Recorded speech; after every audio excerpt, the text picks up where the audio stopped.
welcome to an episode of It's Not What You Think. This is Rick. And this is Darren. And we have gone and discussed the canonical hours. And during that episode, we discovered that there are canticles that are sung during the day of a monk's daily regime or routine.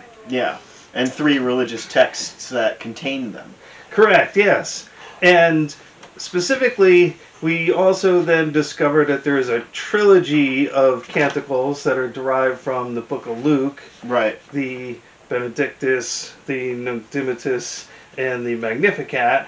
And we did one episode highlighting each of those. Right. Thought today we would do an album review of the entire trilogy of the Luke Canticles. Oh, interesting. Okay. This album, called The Canticles of Luke, by Joseph Samut, who's from Malta. He was born in 1926. I don't know if he's still alive, being born in 1926, Yeah. but I didn't have an end date, so to speak. I only found his birthday, which was 1926. He might still be alive. Who knows? I mean, if he is, hopefully he's going to watch this episode. Yeah. So let's start off with a prelude. Sure.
I have. It felt majestic.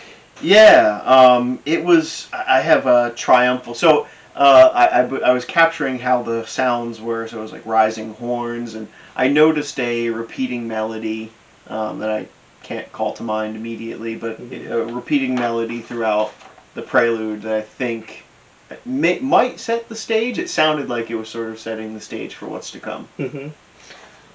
All right, well, let's find out what's to come. All right. The next we have is the Canticle of Mary, Okay. otherwise known as the Magnificat.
I have beautiful. Yeah, the thing that I noted immediately was it sort of starts on these like harsh, low strings. Yeah, you're right. It did, and I actually put contemplative. That's a good one. Yeah. That's a good one because then it switches to the sort of high strings with some vocals over top. I did note that there's no notable Gregorian melody. No, oh, that's very true. Yeah, it is. It didn't occur to me until now that you mention it. Yeah, Yeah. no notable melody that I could discern. Right. From what I heard, but really nice use of percussion to like kind of timestamp things as they go. Oh wow. That's what I thought. And then ultimately there was a nice little rhythmic section, and it resolves with that choir ending, which I thought was really pretty. Cool. Okay. The next segment is the Canticle of Simeon, and it is the Nunc Dimittis. Okay.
There was a chromatic passage in there with the choir. Now, let me remind you what chromatic means. If you were to play all the white keys on the piano, then you're playing a diatonic scale. I don't know why it's called that, but do, re, mi, fa, sol, la, ti, do. Right. Now, you'll notice that you're skipping all the black keys. Right. And the black keys are snuck in between the white keys. So if you play all of the keys, then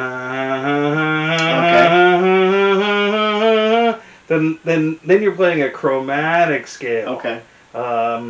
Interesting. And they did that. Just the vocals. They had that chromaticness going on. I didn't pick up on that. Yeah, there was definitely 20th century influence. Yeah, I what I did like was there was sort of a light percussion kind of driving the background, which I thought it kind of made it give this sense of like triumphal drive almost. It definitely has a very magnificent feel to it. Yeah. I mean the album overall so far. Yes, not agreed. just this piece. Agreed. But speaking of the album overall, we've got one more canticle, the Canticle of Zachary, which is the Benedictus Dominus. Okay.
there was like some minimalism going on. Yeah. Benedictus. Yeah. Benedictus, and they kept going over and over, almost like Phil Glass. Are you familiar with any of his work? No. Oh yeah, he's one of the pioneers of minimalism, where they just keep repeating over and over and over. He focused a lot on melody, and Steve Reich focused a lot on rhythm.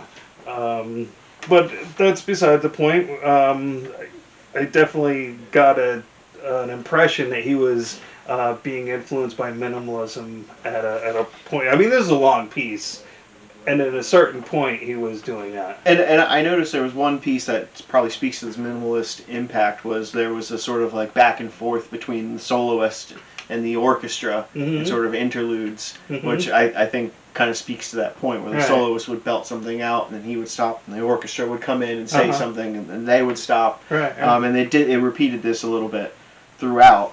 And then towards the end, started to sound a little bit like the Mozart piece we listened to on the last episode. Oh, okay. Sort of those like trilling. I'd sneeze. Sure. And of course, it's kind of like just haze around my nose, and think of the Benedictus. It should. Maybe that's what it was. Oh well. But you got saved. So it sort of gets a little bit rhythmic with those sorts of Mozartian trills, which it really was reminiscent of the Magnificat that we listened to from Mozart. And speaking of which, they started singing Magnificat towards the end there too. Right. And I was thinking, well, maybe there is a finale to the album, but maybe he's kind of summing it all up, or wrapping up the trilogy of the Magnificat and then the Nunc Dimittis. But he didn't sing. I didn't hear him sing. What was interesting was that throughout this piece, throughout the Benedictus, the prelude melody returned a couple of times. That's in the middle of it. That's some high quality listening right there. Yeah, for you to pick that up. Oh, it stood out like a sore thumb. Wow, I missed that. Yeah. He repeats it a couple of times in the middle, right before that sort of back and forth with the interludes, and then towards the end. Wow. There was a part that sounded a little Middle Eastern flair. Did you get that at all? No, I must have missed that one. The vocals started sounding a little like it was the sort of Greek Orthodox style Benedictine chant. Started to sound like. Interesting. Yeah, those little trills and the little Middle Eastern sounding, you know. I thought I picked that up. I put question mark, Middle Eastern question mark, so I'm not really sure. Speaking of question marks, let's find out how this ends. Yeah. With a finale. Okay. An Alleluia finale.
La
Okay, here we just listened to the entire 45-minute album, Yeah. and this last piece just puts it all together. And I've got kind of a summary of the album as a whole. The prelude begins with horns. Yeah. And the Magnificat begins with a solo cello. Mm-hmm. And the Noctimitus begins with a solo flute. Mm-hmm.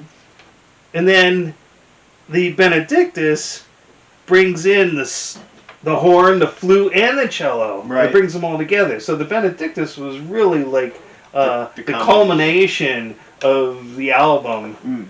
It definitely was the longest of the pieces that we listened to. Right, so exactly. It does seem like to be the one that he's kind of hinging the whole album on. The Magnificat had solo female vocals. Yes. Where the Noctimitus had the solo male vocals. Yes, I noted that as well. And then in the Benedictus, he was brought the two together. Yeah, the choir. Right, and that cool? Different choirs as well. I don't know if you picked up on that, but there were different portions of the choir singing with different people. Well, guess what the finale had? The finale had these choir as the center stage. Yes. It's hard to say a solo because sure. there's not just one person, but they were a center stage. The choir is a single voice. Right, exactly. Yeah. So I thought that was a really neat way of really combining everything, And just cycling through the whole orchestra. Right. He really did. So hats off to Joseph Samud. This is a really gorgeous album. It was actually from cover to cover. All of the tracks were enjoyable. So do you have any last words on the finale? Yeah, the only thing I noted about the finale was that there's no notable Gregorian elements. It's pretty standard, although I do like the way he kind of cycled all of the elements of the orchestra into what we ultimately ended with. Right. So. Yeah, it's almost like there wasn't any of the Gregorian elements. Where did he draw from that? Right, he had to exactly. draw from something. Probably the lyrics, of course, which are from the Bible.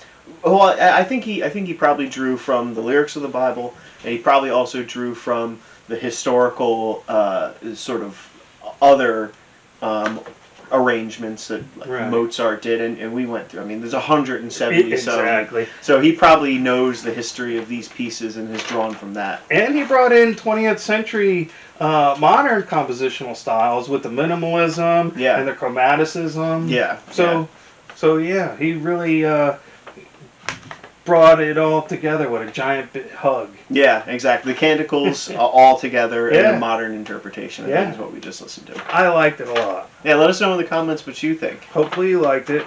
And stay tuned.